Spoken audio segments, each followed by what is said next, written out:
Good morning, students. I hope all of you are fine. So let's start our work. Our next exercise is 5.4 exercise, जिसमें देखो हमारे पास क्या है. अब हमें बताना है किसी भी एक कॉम्प्लेक्स नंबर की एक पोलर फॉर्म या फिर मॉडुलस एम्पलीट्यूड फॉर्म. ठीक है, पोलर फॉर्म और मॉडुलस एम्पलीट्यूड फॉर्म होती क्या है. तो पहले तो हम ये बात करते हैं. देखो, जब भी कोई भी एक कॉम्प्लेक्स नंबर है, जैसे अब कोई एक रियल नंबर होता था तो हम उसको ग्राफ पे शो कर देते थे ना कि ये वाला पॉइंट ग्राफ के अकॉर्डिंग इस पोजीशन पे है और हम इसके कोऑर्डिनेट्स वगैरह बता देते थे. ठीक है, सेम उसी तरीके से जब भी हमने कॉम्प्लेक्स नंबर की रिप्रेजेंटेशन करनी हो ना, किसी भी कॉम्प्लेक्स नंबर की रिप्रेजेंटेशन करते हैं जब हम, जैसे मान लो ये वाला कोई एक कॉम्प्लेक्स नंबर है पी ऑफ ए बी, जिसमें ए और बी क्या है, इसके कोऑर्डिनेट्स हैं. ए कैसा कोऑर्डिनेट्स है जो उसके रियल पार्ट को दिखा रहा है और बी कैसा है जो उसके इमेजिनरी पार्ट को दिखा रहा है. अब ये जो हमारे पास पी पॉइंट है, अब देखो ये जो ओरिजिन से अगर मैं इस पी पॉइंट को ज्वाइन करूँ तो कोई ना कोई तो एंगल बन रहा होगा. ये एंगल होगा मेरे पास कोई थीटा का. तो कोई भी ये जो कॉम्प्लेक्स नंबर होगा जिसको हम जेड से शो करते हैं या हम कैसी फॉर्म में लिखते हैं, A plus iota B type की फॉर्म में लिखते हैं, इस कॉम्प्लेक्स नंबर को जनरली पोलर फॉर्म जिसमें इसको रिप्रेजेंट किया जाता है वो है r times of cos theta plus iota sine theta. ये होती है इसकी जनरल रिप्रेजेंटेशन, जिसमें r क्या होता है, उसका जो मॉडुलस है वो. ठीक है, थीटा वो है कि उस लाइन ने, ओपी लाइन ने उस एक्स एक्सिस के साथ क्या एंगल बना रखा है, वो थीटा की वैल्यू होगी. ठीक है, और यहाँ पर दोनों जगह पे मैं थीटा की वैल्यू जब पुट करूँगी तो जो बनेगा वो हमारे पास जो नया कॉम्प्लेक्स नंबर की वो जो फॉर्म सी बनेगी वो हमारे पास क्या होएगी, पोलर फॉर्म या फिर मॉडुलस एम्पलीट्यूड फॉर्म. और ये जो थीटा होता है ना, ये जो थीटा बना है इसमें, इस थीटा को बोला जाता है प्रिंसिपल आर्ग्यूमेंट. थीटा को क्या बोलते हैं, प्रिंसिपल आर्ग्यूमेंट या फिर सिंपली आर्ग्यूमेंट. Okay, clear. अब देखो हम इसको निकालेंगे कैसे. देखो, वैसे अब तक जो तुमने 10 तक पढ़ा हुआ है वो तुमने सिर्फ 90 डिग्री के एंगल्स पढ़े हुए हैं और उसके अकॉर्डिंग तुम्हें टेबल की क्या वैल्यू होगी वो सब भी पता है. लेकिन अब हमारे पास पूरे 360 डिग्री तक के एंगल्स आएंगे, तो अब हमने उनको करना कैसे है पहले वो सुन लो. देखो, सबसे पहली बात कि π/2 का मतलब होता है 90 डिग्री, पाई का मतलब होता है 180 डिग्री और 3π/2 का मतलब क्या होता है हमारे पास 270 डिग्री. और जो हमारे पास 2π बनता है उसका मतलब होता है हमारे पास 360 डिग्री. सबसे पहले तो ये चीज़ें ध्यान रख लो.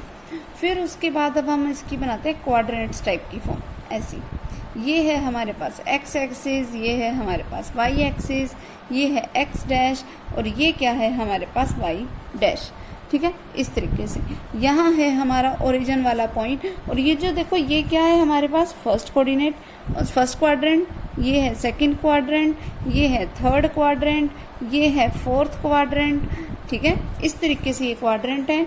यहाँ पर इस वाले पोजीशन पे वैल्यू होती है या तो 0 डिग्री, फिर आगे जाके यहाँ पर वैल्यू क्या हो जाएगी 90 डिग्री. ठीक है, यहाँ पर आकर वैल्यू क्या हो जाएगी हमारे पास 180 डिग्री, यहाँ पर वैल्यू होगी 270 डिग्री, तो यहाँ पर दोबारा पहुँचकर वैल्यू कितनी हो जाएगी 360 डिग्री. इसका मतलब जब भी कोई एक लाइन पूरा इस तरीके से रोटेट हो जाए, इसका मतलब वो पूरा के पूरा 360 डिग्री का एंगल रोटेट करके आई है. ठीक है, अब फर्स्ट क्वाड्रेंट में क्या प्रॉपर्टीज होती हैं.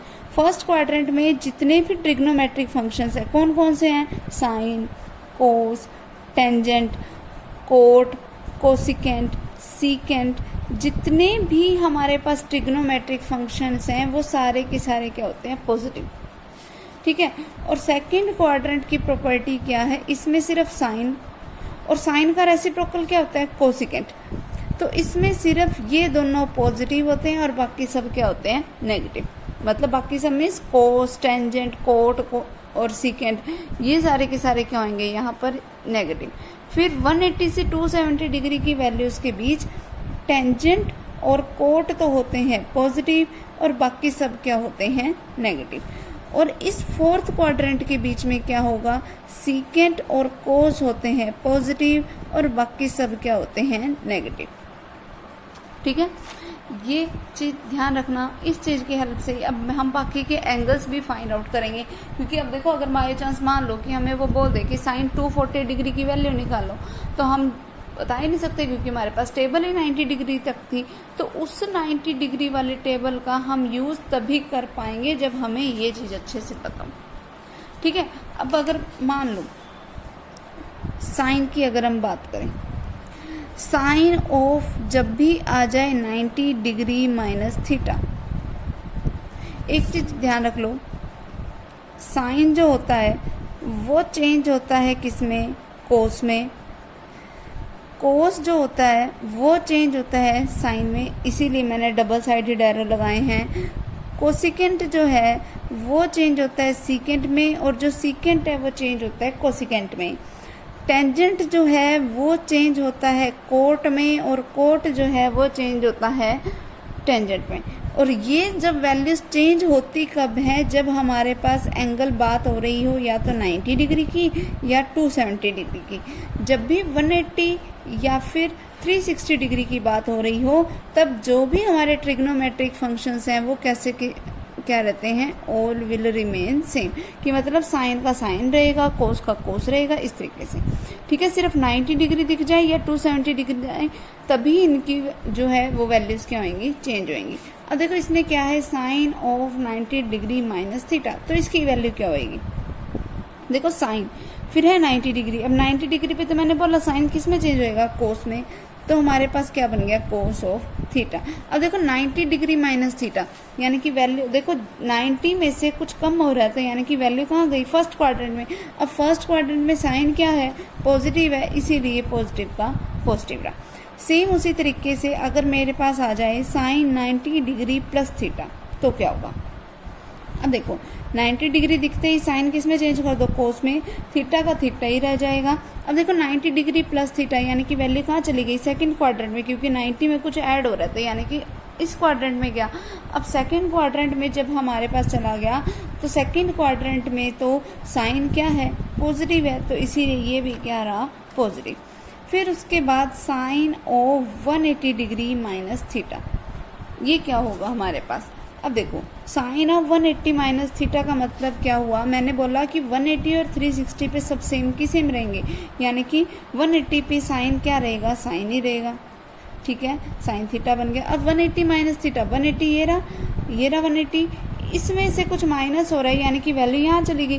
अब इस क्वाड्रेंट में साइन तो पॉजिटिव है, तो सिंपली क्या रिजल्ट आ गया, साइन थीटा।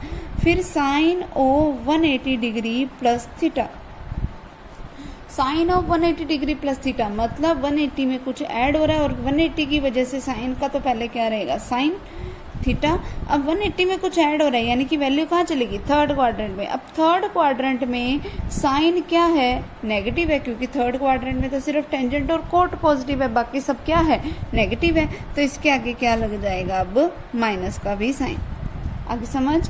फिर देखो इस पे डिपेंड करता है हमेशा, जैसे अब साइन 180 प्लस थीटा, तो देखो 180 की वजह से साइन का साइन रहा। अब साइन 180 प्लस थीटा, तो इस वाले साइन वाले को ही देखेंगे हम।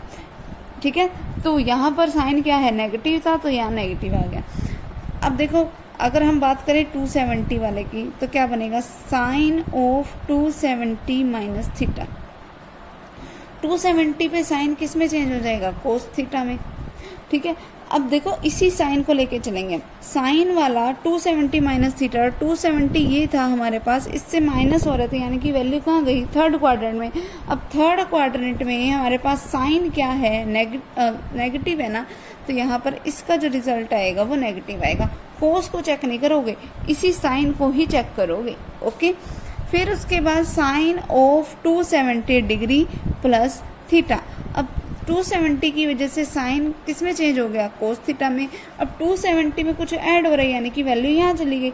अब यहाँ पर फोर्थ क्वाड्रेंट में जब वैल्यू गई, तो यहाँ पर साइन क्या है, नेगेटिव है, क्योंकि यहाँ तो सीकेंट और कोस क्या है, पॉजिटिव, तो ये क्या बन गया, माइनस का कोस थीटा। फिर उसके बाद sine of 360 degree minus theta. अब देखो 360 ये रहा, 360 की वजह से साइन का तो रहा साइन, माइनस थीटा मीन्स इसी क्वाड्रेंट की बात हो रही है। अब इसी क्वाड्रेंट में साइन क्या है, नेगेटिव है, तो क्या आ गया result, negative sine theta. Okay, फिर उसके बाद साइन ऑफ अगर मेरे पास आ जाता 360 प्लस थीटा, तो 360 की वजह से साइन क्या रहा, साइन ही रहा। फिर 180 plus theta, sorry 360 plus theta, यानी कि फर्स्ट क्वाड्रेंट में वैल्यू गई, फर्स्ट क्वाड्रेंट में सभी क्या है, पॉजिटिव हैं, तो इसका रिजल्ट यही आ जाएगा। सेम इस तरीके से तुम किसके फाइंड आउट करोगे, cos of 90 minus theta, cos of 90 plus theta, cos 180 minus theta, cos 180 plus theta, इस तरीके से सबको तुम खुद अब निकालना। ठीक है, ये जो हमारे पास बनेगा ना ये सारा कुछ, ये रिजल्ट्स, ये सब रिजल्ट इस एक्सरसाइज के लिए ध्यान होने बहुत ज़्यादा ज़रूरी हैं। ये रिजल्ट थर्ड चैप्टर में भी काम आएंगे, आगे बेसिक नॉलेज के लिए भी काम आएंगे, और वैसे भी बहुत इम्पोर्टेंट है ये। ओके, तो जो हमारा ये जो एंगल निकलेगा ना, वो एक्चुअली इन्हीं की हेल्प से निकलेगा। जब तक हमें ये नहीं आएंगे सारे तब तक निकालने, तब तक सब कुछ डिफ़िकल्ट है। ओके, तब तक आगे कुछ समझ भी नहीं आएगा। अब देखो आगे इसमें हमारे पास है क्या, उसके बाद इसमें जो हमारे पास नेक्स्ट बात आती है वो यही है कि इसकी एक्सरसाइज के सामने कि हमें इसकी पोलर फॉर्म बतानी है या मॉडुलस एम्पलीट्यूड फॉर्म बतानी है, मतलब हमें वैल्यू बतानी है R cos theta plus iota sine theta की। जब इनकी हेल्प से हमारे को थीटा निकालना आ जाएगा तो वो हम थीटा यहाँ पुट कर देंगे, फिर आर तो सिंपली इनका क्या है, मॉडुलस ही है, और हम इनको सोल्व कर देंगे। ठीक है, तो हम इसकी एक्सरसाइज के सम स्टार्ट कर रहे हैं। तो देखो पहला सम क्या है हमारे पास, देखो जब भी हमारे पास, देखो अब फर्स्ट सम में हमारे को ये बोला है find the modulus and principal argument of the following complex number and express them in modulus amplitude form, कि सबसे पहले हम इनको मॉडुलस निकालने, प्रिंसिपल आर्ग्यूमेंट निकालने, और फिर हम उसको मॉडुलस एम्पलीट्यूड फॉर्म में लिखें। अब देखो मॉडुलस निकालना है, मॉडुलस की जरूरत है हमें मॉडुलस एम्पलीट्यूड फॉर्म के लिए, फिर हमें आर्ग्यूमेंट निकालने को बोला, यानी कि हमें थीटा निकालने के लिए बोला। थीटा की भी हमें जरूरत है मॉडुलस एम्पलीट्यूड फॉर्म में, क्योंकि मॉडुलस एम्पलीट्यूड फॉर्म क्या है, R times of cos theta plus iota R sine theta. ठीक है, फिर अब हमें करना क्या है, मतलब थीटा निकालना है और आर निकालना है। जब हमारे पास थीटा और आर की वैल्यू आ जाएगी, उसकी हेल्प से हम मॉडुलस एम्पलीट्यूड फॉर्म बना सकते हैं। लेकिन जब भी हमें ये निकालना हो तो हमें ज़रूरत पड़ती है एक कॉम्प्लेक्स नंबर की। देखो फर्स्ट वाले को अगर मैं रूट ऑफ -3 है तो मैं इसको लिख सकती हूँ √3 इंटू रूट ऑफ -1 लिख सकते हैं। तो ये क्या बन जाएगा हमारे पास, तो ये हमारे पास सिंपली बन जाएगा 1 प्लस √3 आइटा। अब देखो अगर ये हमारे पास आइटा बन गया फिर तो कोई दिक्कत ही नहीं है, फिर हमारे पास ये सिंपली हो जाएगा। ठीक है, मैं ना इसको सिंपली कॉम्प्लेक्स नंबर, जैसे अभी इस वाले में हमें डायरेक्ट कॉम्प्लेक्स नंबर बना के नहीं दे रखे, तो मैं यही इनमें से कोई सम उठा लेती हूँ। यहाँ डायरेक्ट पड़े हैं वो तुम अपने आप करना। देखो मान लो जैसे मैंने ये वाला सम उठा लिया -16, और तुम्हें आइटा निकालना कैसे है वो भी ध्यान से देखना। -16 डिवाइडेड बाय 1 प्लस आइटा √3। जब भी इस तरीके से फॉर्म आ जाए, डिवाइड में जब भी कॉम्प्लेक्स नंबर हो, तो मैंने तुम्हें बताया भी था कि जब भी डिवाइड में कॉम्प्लेक्स नंबर हो हमेशा हमें उसे क्या करना पड़ेगा, रैशनलाइज करना पड़ेगा। तो हम इसको पहली बात तो रैशनलाइज करेंगे। तो ये क्या बन गया वो देखो, -16 की मल्टीप्लाई होगी 1 माइनस आइटा √3 के साथ डिवाइडेड बाय, अब देखो ये कैसी फॉर्म है, a plus B a minus B, यानी कि a square minus B square, यानी कि 1 का स्क्वायर माइनस आइटा √3 का स्क्वायर। तो क्या बन गया, ये माइनस का 16 के अंदर मल्टीप्लाई कराई तो -16 माइनस माइनस प्लस 16 √3 आइटा, इतना बन गया। फिर होल डिवाइडेड बाय 1 का स्क्वायर मीन्स 1, माइनस में आइटा स्क्वायर मीन्स -1, तो माइनस माइनस क्या हो जाएगा प्लस, √3 का स्क्वायर मीन्स 3। तो ये क्या बन गया हमारे पास, -16 plus 16 √3 iota and whole divided by 4। ठीक है, अब ऊपर से 4 कॉमन आ सकता है तो मैं ऊपर से 4 कॉमन ले लेती हूँ। अंदर क्या बचेगा, -4 प्लस 4 √3 आइटा डिवाइडेड बाय 4। 4 से 4 कैंसल, ये क्या बन गया -4 प्लस 4 √3 आइटा। अब ये हमारे पास सिंपल कॉम्प्लेक्स नंबर की फॉर्म बन गई। तो पहला काम अपना यही होगा कि जैसी भी फॉर्म दे रखी है उसको एक सिंपल कॉम्प्लेक्स नंबर की फॉर्म में चेंज करना। ठीक है, फिर उसके बाद हम इसका मॉडुलस और प्रिंसिपल आर्ग्यूमेंट निकालेंगे और फिर उससे हम क्या बनाएंगे, इसकी मॉडुलस एम्पलीट्यूड फॉर्म। अब देखो मॉडुलस एम्पलीट्यूड फॉर्म क्या कहती है कि ये जो कॉम्प्लेक्स नंबर होगा वो इक्वल्स टू किसके होगा, R cos theta plus iota R sine theta के। अब कोई भी दो कॉम्प्लेक्स नंबर इक्वल कब होते हैं, जब रियल पार्ट के इक्वल और इमेजिनरी पार्ट के। Means R cos theta equal to किसके होएगा, -4 के, और R sine theta equals to किसके होएगा, 4√3 के। हो गया इतना। उसके बाद अगर देखो, अगर मैं इसको बोल दूं इक्वेशन नंबर फर्स्ट और इसको बोल दूं इक्वेशन नंबर सेकंड, अगर मैं फर्स्ट वाले की स्क्वायर करूं तो क्या बनेगा, R square cos square theta is equals to -4 का स्क्वायर मीन्स माइनस का स्क्वायर यानी कि प्लस, एंड 4 का स्क्वायर मीन्स 16।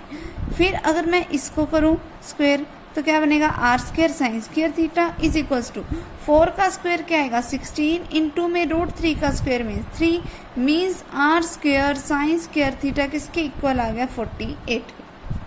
ठीक है।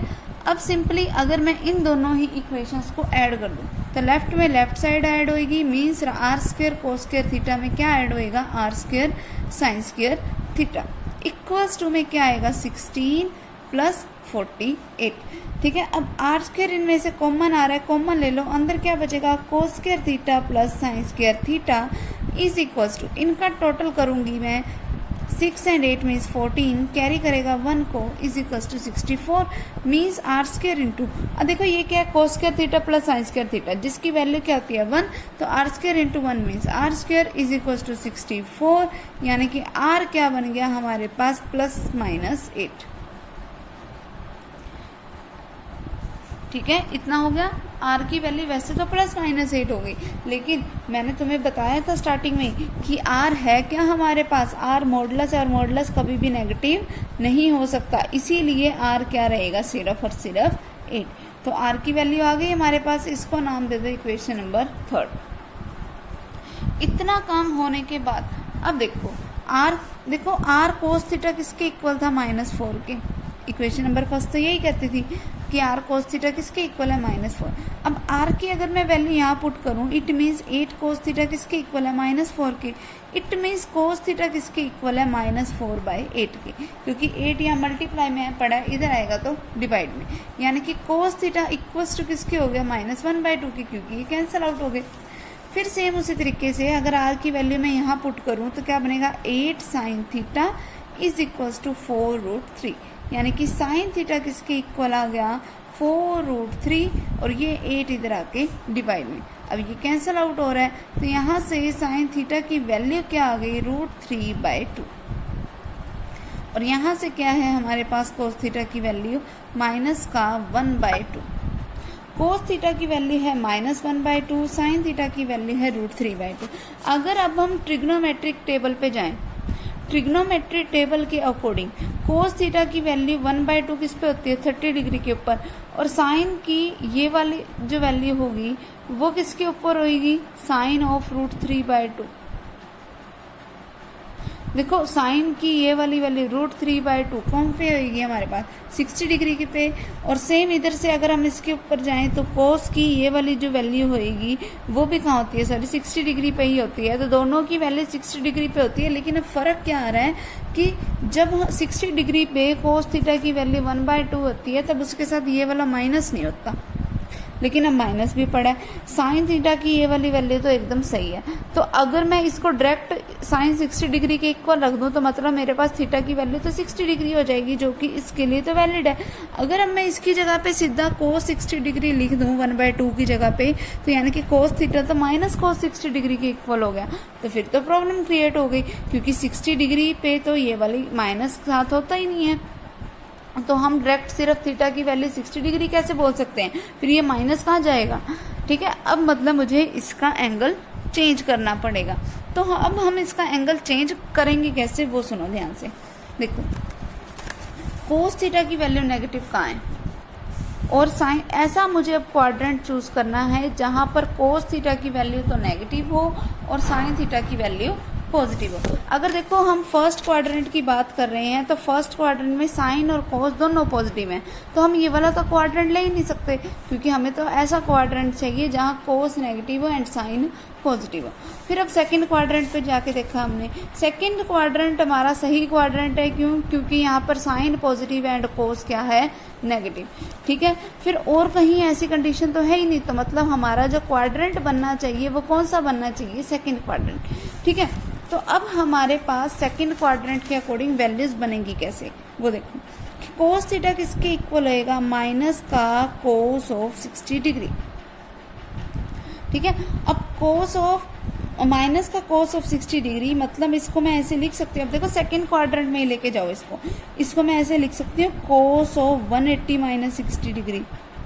ऐसा क्यों लिखा मैंने, क्योंकि अगर जब हम इसके अकॉर्डिंग चलेंगे, जैसे जो ये मैंने तुम्हें रूल्स बनाए हैं इसके अकॉर्डिंग अगर हम चलेंगे, तो जब तुम इसको सोल्व करोगे cos of 180 degree minus theta को, तो देखो क्या बनता है, 180 की वजह से कोस का रहेगा कोस थीटा। अब कोस 180 माइनस थीटा यानी कि वैल्यू कहाँ चलेगी, सेकंड क्वाड्रेंट में। सेकंड क्वाड्रेंट में कोस नेगेटिव है तो यहाँ क्या हो जाएगा, नेगेटिव। इसका मतलब माइनस का जो कोस थीटा होगा उसकी जगह पर मैं ये वैल्यू लिख सकती हूँ। यहाँ पर थीटा की वैल्यू 60 डिग्री थी तो मैंने इसको कैसे करके लिख दिया, cos of 180 minus 60 degree.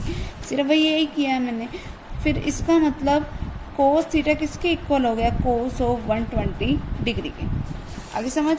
Same उसी तरीके से इसका चेक करो, साइन पॉजिटिव वाला चाहिए। अब क्योंकि इसके लिए मैं सेकंड क्वाड्रेंट की वैल्यू चूज कर रही हूँ, तो साइन के लिए भी मुझे सेकंड क्वाड्रेंट की वैल्यू ही चूज करनी है, ताकि एंगल एक ही आए, दो अलग अलग ना आए। ठीक है, तो इसको देखो, साइन को देखो, sine of 180 minus theta positive sine theta के ही इक्वल है, तो इसका मतलब मैं इसको सिंपली क्या लिख सकती हूँ, साइन ऑफ 60 डिग्री, यानी कि sine theta is equals to sine of 180 minus 60 degree. ठीक है, क्योंकि 180 माइनस 60 पर भी यही रहेगा। इसका मतलब साइन थीटा किसके इक्वल हो गया, साइन ऑफ 120 डिग्री के। ठीक है, तो बाय कंपैरिजन अब देखो दोनों का एंगल क्या आ गया, हमारे पास सेम आ गया। इसका मतलब थीटा की वैल्यू क्या है, 120 डिग्री। आगे समझ। इसका मतलब जो प्रिंसिपल आर्ग्यूमेंट होगा वो यही होगा। अब देखो तुम फिर भी आंसर मैच करोगे तो तुम कहोगे कि तुम्हारा आंसर मैच नहीं हो रहा। इसका रीज़न क्या है, देखो एक चीज़ नोट कर लो कि अगर मुझे इसको पाई टाइप की फॉर्म में बनाना हो, अगर जैसे 120 डिग्री को मुझे पाई की फॉर्म में चेंज करना है, तो वो मैं चेंज कर कैसे सकती हूँ कि जो भी हमारे पास डिग्री में हो, अगर मैं उसको पाई टाइप की फॉर्म में चेंज करना चाह रही हूँ, तो वो उसके लिए मुझे करना क्या पड़ेगा, इसकी मल्टीप्लाई करवानी पड़ेगी 180 पाई अपॉन 180 से। फिर अब इसको 0 से 0 कैंसिल, 6 2 ज़ा 12, 6 3 ज़ा 18, तो इसका मतलब ये क्या बन गया, 2 पाई बाय 3। तो इसका मतलब थीटा इक्वल्स टू किसके है, 2 पाई बाय 3 के। और इसका मॉडुलस क्या आया था, 8 आया था। इसका प्रिंसिपल आर्ग्यूमेंट क्या आया, 2 पाई बाय 3। अब इसकी अगर मैं मॉडुलस एम्पलीट्यूड फॉर्म लिखना चाहूँ तो वो क्या बनेगा, 8 times of r times of उसने क्या बोला था, कोस थीटा। थीटा क्या है, 2 pi by 3 plus iota sine, फिर से क्या आ जाएगा, 2 पाई बाय 3 ऑक्यूड फॉर्म। और एक चीज़ ध्यान रखना, जब भी डिग्री को इस पाई टाइप की फॉर्म में चेंज करना हो तो पाई बाय 180, जब पाई टाइप की फॉर्म को डिग्री में चेंज करना हो तो इनटू में क्या आएगा, 180 अपॉन पाई, उल्टा ही हो जाएगा। जैसे मान लो मुझे 60 डिग्री को अगर मान लो चलो कि ना मुझे 3 पाई बाय 2 को चेंज करना है डिग्री में, तो इसकी मतलब मैं मल्टीप्लाई किससे कराऊंगी, 180 अपॉन पाई से। पाई से पाई कैंसिल हो जाएगा, फिर 2 9 ज़ा 18, तो 3 इंटू 90 मीन्स 270 डिग्री बन गया। ठीक है, इसका मतलब 3 पाई बाय 2 किसके इक्वल है, 270 डिग्री। ठीक है, इस तरीके से मैं डिग्री को पाई टाइप की फॉर्म में भी चेंज कर सकती हूँ और पाई टाइप की फॉर्म को डिग्री में भी चेंज कर सकती हूँ। ठीक है, तो इस तरीके से ही हम इस टाइप के सम को करेंगे। फिर अगला भी क्या बोल रखा है, देखो, express the flowing complex number in polar form. बिल्कुल सेम यही है, हमने इसमें कुछ भी नहीं करना, कॉम्प्लेक्स नंबर दे रखा है, सेम यही करना है, R cos theta plus iota R sine theta. और फिर हमने उसका सिंपली क्या कर देना है, कंपैरिजन कर देना है सबसे पहले। फिर उनकी जैसे इसमें हमने स्टेप्स फॉलो किए ना, मतलब हमारे पास वैल्यू पहले आर कोस थीटा की आएगी, फिर आर साइन थीटा की आएगी, फिर दोनों की स्क्वेयरिंग की, उनको ऐड किया, हमारे पास डायरेक्ट आर की वैल्यू आ गई। फिर आर की वैल्यू को इन्हीं में ही दोबारा पुट कर दिया और हमारे पास फिर बाद में वैल्यू किसकी बन गई, थीटा की बन गई। फिर थीटा की वैल्यू को जब हमने इसमें पुट कर दिया जनरल फॉर्म में, और आर की भी जब वैल्यू हमने पुट कर दी, तो ये जो फॉर्म बनी है वो हमारे पास क्या हो गई, मॉडुलस एम्पलीट्यूड फॉर्म या फिर पोलर फॉर्म।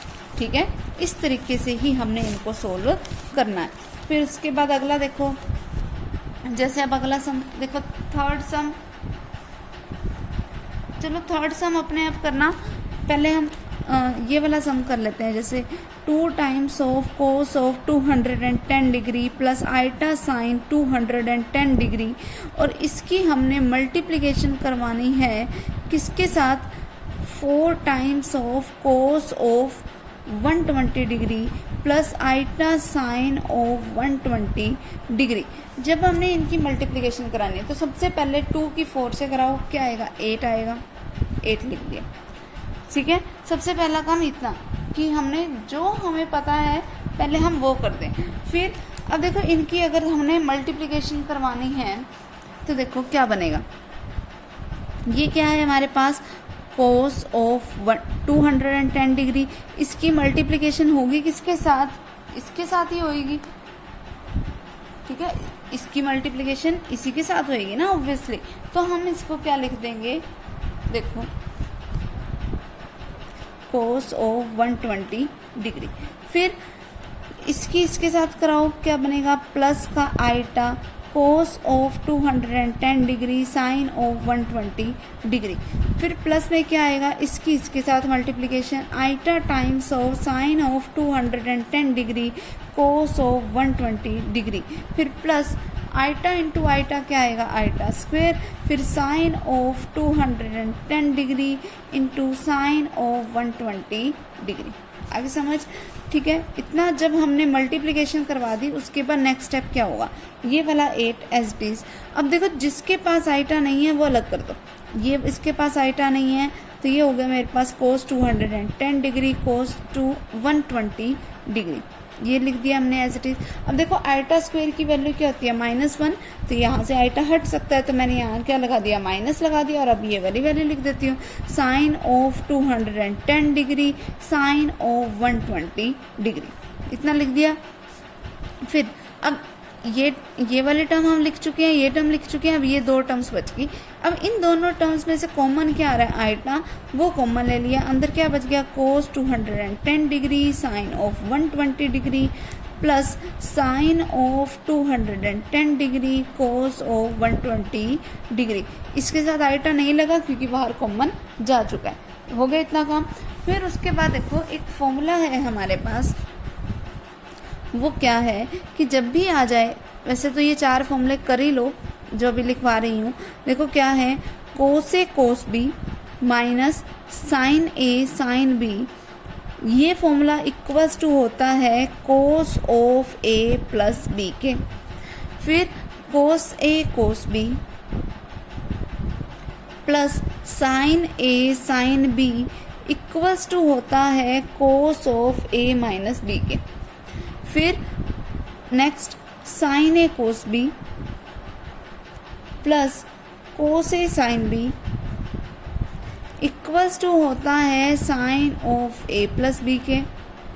फिर sine A cos B minus cos A sine B equals to होता है sine of A minus B के। ये चारों फॉर्मूलों का कई जगह यूज़ होगा, तो इन चारों फॉर्मूलों को तो रिमेंबर कर ही लेना, ठीक है। अब देखो इन्हीं का यूज़ अब मैं ऊपर भी कर रही हूँ। देखो कैसे करूँगी, ये वाला 8 जो था मेरा, ये मैंने लिख दिया एज इट इज़, ठीक है। अब देखो अगर मैं ए को 210 डिग्री नाम दे दूँ और बी को मैं अगर 120 डिग्री नाम दे दूँ, तो ये मेरे पास फॉर्म देखो कैसी है, cos A cos B minus sine A sine B type की। अब cos A cos B minus sine A sine B तो किसके equal, cos of A plus B के। तो 8 इंटू में क्या आ गया, कोस ऑफ ए जो कि क्या है 210 प्लस बी जो कि क्या है 120 डिग्री। हो गया इतना, ये सारा कुछ मैं यूज़ कर लिया अब इस फॉर्मूले में, हो गया।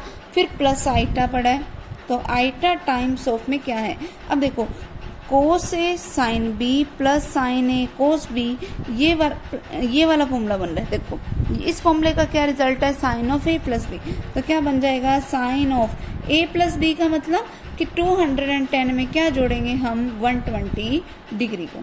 आगे समझ, ठीक, ये हमने जोड़ दिया। तो 8 टाइम्स ऑफ क्या बन गया हमारे पास, कोस ऑफ, इन दोनों को ऐड किया, 0 में 0 ऐड की 0, 1 + 2 3, फिर 2 + 1 3 degree plus iota sine 330 degree. हो गया।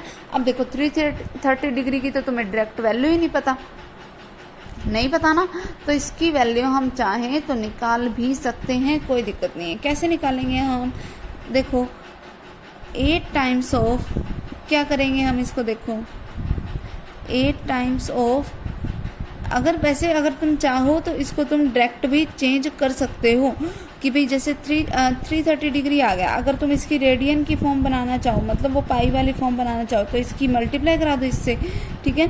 अब ये कैंसिल आउट होगी 0 से 0, फिर 3 1 1 3 1 1 3 6 18, तो इसका रिजल्ट क्या आ जाएगा 11 पाई/6। तो बस अब इसको यहाँ लिख दो, 8 टाइम्स ऑफ कोस ऑफ 11 पाई/6 प्लस आइटा साइन 11 पाई/6। अब ये जो फॉर्म होगी वो क्या होगी हमारे पास, पोलर फॉर्म या फिर मॉडुलस एम्पलीट्यूड फॉर्म, क्योंकि पोलर फॉर्म या मॉडुलस एम्पलीट्यूड फॉर्म का यही फॉर्मूला था ना, r times of cos theta plus iota sine theta.